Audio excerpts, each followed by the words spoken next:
In 2016, 5 college friends packed into a beat-up SUV and hit the road for a Halloween weekend trip. They'd planned a cheap Airbnb in rural Pennsylvania, the kind of small town where the streetlights hum louder than traffic, and every house has a front porch that hasn't seen a new coat of paint in 50 years. There was Eli, the wannabe filmmaker who insisted on bringing his camera. Jess, who claimed she could sense bad vibes. Ryan, the skeptic. Maya, the driver with nerves of steel. And Dean, the loud one who never stopped joking, until that night. The road they took was called Hollow Mile. Locals said it was named because radio signals vanished halfway down the stretch, like something swallowed the sound. They thought it was just bad cell service. By 9 p.m., the group was running late. The fog rolled in thick, headlights barely cutting through it. Ryan joked, "This looks like a setup for one of Eli's documentaries. 5 idiots who drove into the mist." Eli laughed but kept filming. Then, something flickered across the road. A shadow or maybe someone standing still. Maya hit the brakes. When the fog cleared, there was no one there. Just a sign, "Welcome to Dunlow, population 147. They'd never heard of Dunlow. The GPS spun in circles. Every turn they took led them back to that same road sign. By 10 p.m., they were frustrated and hungry. Then Jess spotted a glow through the trees. A gas station. The old-fashioned kind, with one pump, a flickering open sign, and country music humming faintly from somewhere unseen.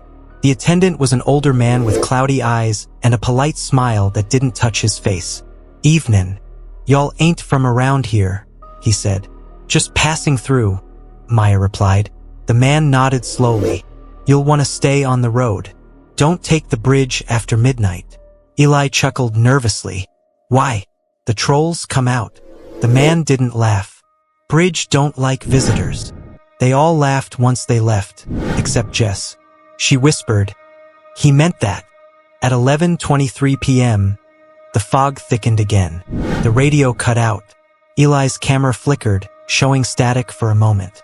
Then, in the static, a face. Pale, hollow eyes staring right into the lens. He thought it was just interference. They reached the bridge just before midnight. It was old stone, moss growing between cracks. As they crossed, the air changed.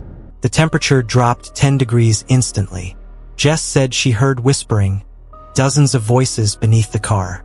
Ryan leaned out the window, shouting, "Who's there?" Something answered. Not words, just breathing. Then came the impact. The SUV jolted violently as if it hit something unseen. The engine died. The headlights went black. Silence. Eli turned on his camera light. In the beam, footprints.